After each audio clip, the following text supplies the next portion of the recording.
work for people is going to a certain spot on the lane. No matter what the pattern is, whether it be long or short, there is a certain spot on the lane you have your hook spots. Adam, for example, has more revs and more speed than a lot. He can get there at a different angle than some of us. And some of us have to go a different route.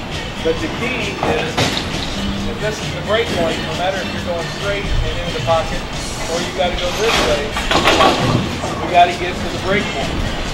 The problem on some of these patterns, I don't know if you noticed when you were bowling, you've probably seen a different reaction to the ball as the day went on this morning. The ball might have started out being all right, wasn't making the turn. All of a sudden it quit hooking. It got to the end of the pattern and stopped it.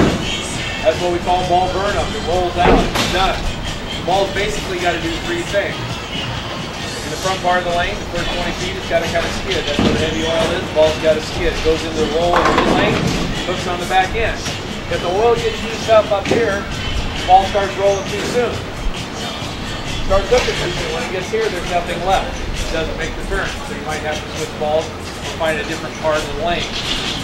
As the lanes get used, especially on a long pattern, you see it. On this pattern, you'll see it. We use Beller equipment. The first part of the lane to go, and if you're using Beller equipment, it's the front part, the first 15 feet. These balls are like sponges. You take a dull ball, you set it on the lane, it's just going to soak oil. So once the oil is gone, the ball starts hooking early.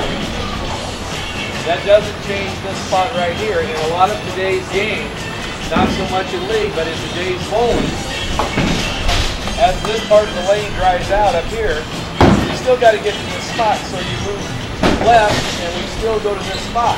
But you're going from point A to point B. In league, we can't do that.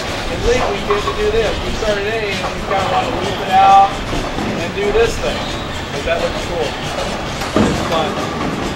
But it sucks. The shot's tough. You've got to go from point A to point B. Straighter through the front part of the lane is always going to be better. Even OT hooks the ball quite a bit. He can lay up the gutter.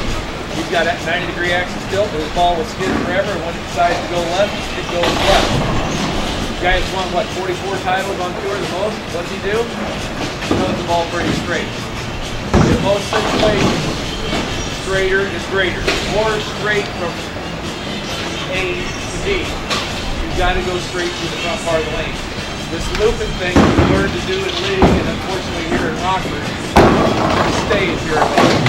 It doesn't in league. Because when you go out in the real world and you bowl at college, you're going to find out that that big loop thing isn't going to work. You got a kid right now, 17 years old up in Florida, Adam Kopp, Andrew Kopp, that is absolutely pulling all DBA stuff as a 17-year-old, but still going to college. He's actually bowling paying $300 a tournament for free because he can't win any money. So he's paying $300. 78, your order's ready. To learn. But he's made what, 3 finals in a row? 4 finals?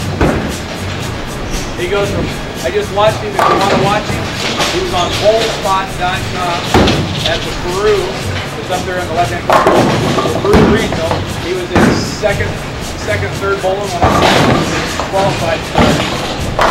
And he left the 7th grade was done, and he goes smash 9, smash 8, strike, lose by 7 minutes.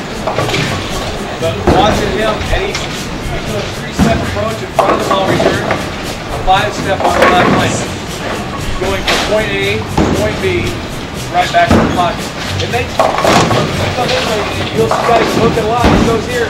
Hell yeah, it looks like crazy there on the back end. But the key is they went straight to here. They didn't use up all of their energy.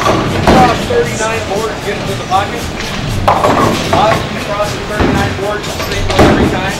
It's slim to none. Especially if you're doing this, and you got guys doing this across the line. It keeps changing.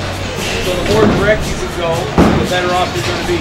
Hence the reason I made you guys try to play the outside and go more direct. I know you like to hit it, but if you can go more direct, you're going to be better off. Straighter is always greater, especially when the shot is tough. So if it's tough and you're crossing a lot of boards, you're leaving a lot of design. And designs are hard to pick up.